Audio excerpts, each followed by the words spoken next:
Okay, so this time the T-Wolves got out-rebounded by the Suns. The T-Wolves shot poorly from three, only 28%. Yet they still won convincingly again to go up 2-0. Have we, Rachel, underrated the T-Wolves, or have we overrated the Suns' big three? I think we've underrated the T-Wolves because anyone who's been paying attention all year knows that this Suns team was woefully unequipped roster-wise to be able to be a strong presence in this playoffs. They just were. And with the Timberwolves, they are a team. And I think that's what we're seeing right now. It's almost an indictment on that sort of desire to have a big three superstar culture in the NBA. There aren't a lot of big threes around the league anymore. It really is a duo kind of league again. And that is because teams have realized that except in exceptional circumstances, with the way the salary rules are, you are better off having a couple big stars, but a full, complete team. And Anthony Edwards was pretty funny going into these playoffs. He said, they have KD, but we have Jaden McDaniels, right? And it's sort of, okay, Ann. Well, guess what? But guess what? Yeah. Jaden McDaniels got it done last night, and Kevin Durant did not look as involved as you would want him to, especially in the second half.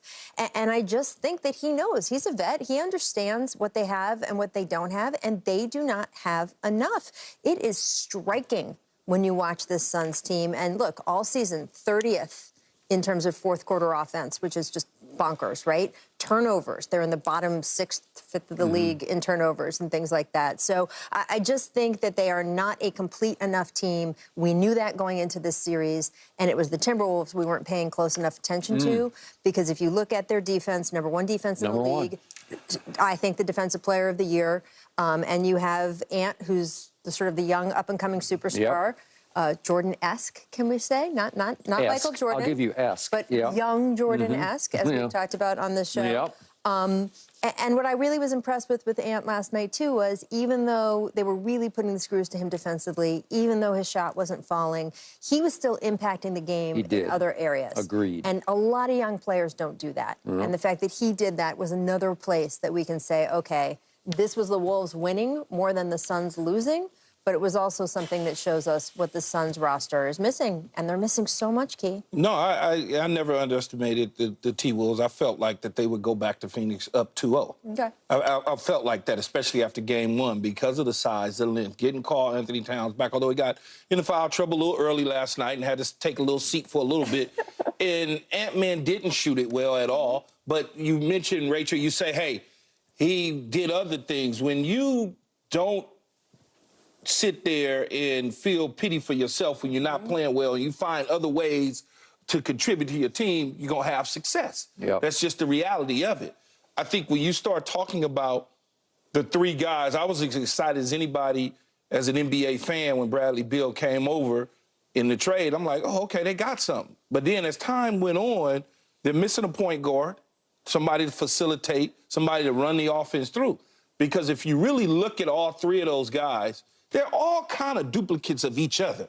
Even though you look at Kevin Durant and his length and things of that, Bradley Beal is a little less than Booker. Booker's a little less than Kevin Durant. But they all want to score. They all want to put the ball in their hands and they want to score. There's nothing there from that. Then defensively, they don't have a true rim protector from a defensive standpoint. No. I mean, I know Nurkic is everybody wants him to be Joker because of their Joker relationship. And they're like, oh, he can be Joker. They were briefly teammates. Yeah, but it's not.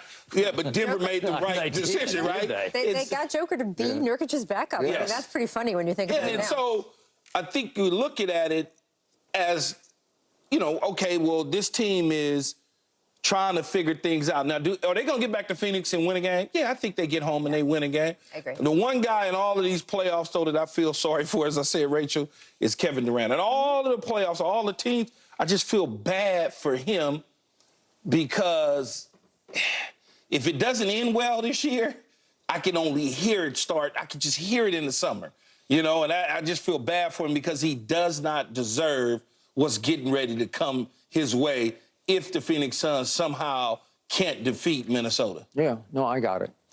So I told you yesterday, and by the way, you did love the Suns to start the year. Yeah, absolutely. I think many people did. Just looking at those three, you just figure, like Rachel said, three superstars. Okay, there's no way they can lose. Okay. So I told you yesterday, just out of respect for Kevin Durant's legacy and greatness, I said, I'm going with him tonight, but he's going to have to rise above this game and take it over the way he used to, such as that Game 7, now it seems like 10 years ago, wasn't that long ago, when he was in Brooklyn against Milwaukee, which was a masterpiece of a game until overtime, when he did run out of gas in overtime. But up until then, he was unstoppable, and if his, little toe hadn't been on the line, that would have been a different conversation. Mm-hmm. But the point is, I kept waiting last night. Just go, just go. And he was okay. He was pretty good. He certainly wasn't bad, but he wasn't KD that took over 2 Game 3s in back-to-back years in LeBron's house in the NBA Finals.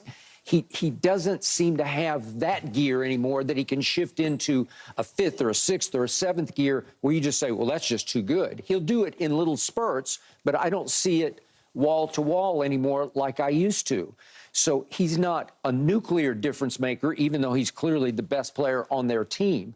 But, I'm a big fan of Bradley Beal, but then I look back last night after the game at his list of injuries that he's gone through. He is just, it's been one thing after another, and it's taken a lot out of him. He's not that dude anymore. He's not the Bradley Beal that used to be capable of 50 or 60 or 70 points. And then Book, I love his fire, but now he just gets frustrated because he's got an identity crisis. Well, who am I? Am I supposed to orchestrate? Am I supposed to pass the basketball? What am I supposed to be? You want me to score or not? Give it to the other team. Yeah. Well, he gave it to him 6 times last night because the whole team is a turnover. Yeah. But he's not sure. He had 6 turnovers to 5 assists. Well, you're going to lose at Minnesota if you do that. If you are the quote-unquote point guard, who's also the shooting guard, and the best shooter on the floor is Devin Booker, and he didn't get many shots. He got 13 shots up, and KD got 15, and Bradley got his 17 shots, but it wasn't enough. And then in the fourth quarter, it looked like they might going to make a run, and each of them made 1 shot in the fourth quarter. It's just not, it's not good enough. You got 19 turnovers. Yeah. Put it this way. Yeah. In any sport, if you turn the ball over in football, you're going to lose. Mm-hmm. If you have 19 turnovers in basketball, you're going to lose. If you have 3 or 4 errors in baseball, guess what? You're probably going to lose. But that's this team and the way it's constructed. Yeah. The way this team is constructed right now, they will never win a title, period. Like, there's no question about that. And, in fact, we sat here maybe a month ago when they were going into their really home stretch of the season, and I said, I don't think they're going to win a round of the playoffs. And I certainly feel that way now still. Yeah. I think they could win a game. They could even win 2 games of this series, but they're not winning 4 of the next 5. They're just not.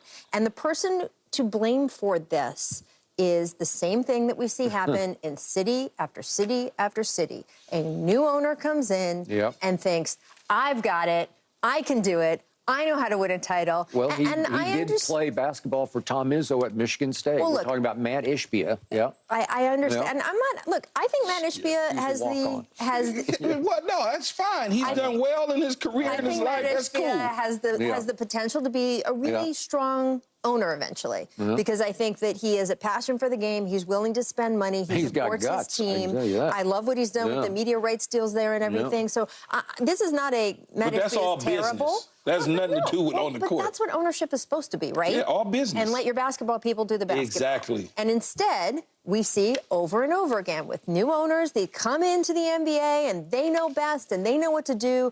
He comes in days of being approved. The Kevin Durant trade happens. Yeah. I would have traded for Kevin Durant. I think if you have the chance to trade for Kevin Durant, you trade for Kevin Durant. But you do not follow that up with the Bradley Beal trade, because you then look at KD and Book and the fact that you've had to gut your team just to get KD, and the only thing you should be thinking about after that is what role players can I put around the 2 of them to make this a functional team. And instead, he went for the bright, flashy object in Bradley Beal. Okay, but Keyshawn would have gone for it, too, I'm pretty sure. Going for what? For Bradley Beal. Well, you should not buy an NBA team.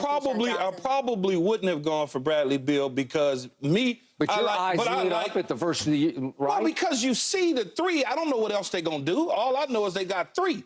What else is around them? Because remember, they got to go and do all these swaps and trades, and things are happening with other teams. I personally would have never got rid of DeAndre Ayton. That's just me. Okay? That's just me. Even though he and the former coach felt But guess what, though, apart. Coach? The coach They're ain't both there. gone. I know. So why would I get rid of the player? Yep. The coach ain't. The one that he had the problem with is not there. Keyshawn, you know that's not the problem. The problem is they don't have a point guard. It's exactly No, what I Skip understand. said. I understand it's that. Not but who's at center. But I was it's the saying fact that they don't have a ball handler point guard to make. No, I understand. I was going to get there though, Rachel. I was going to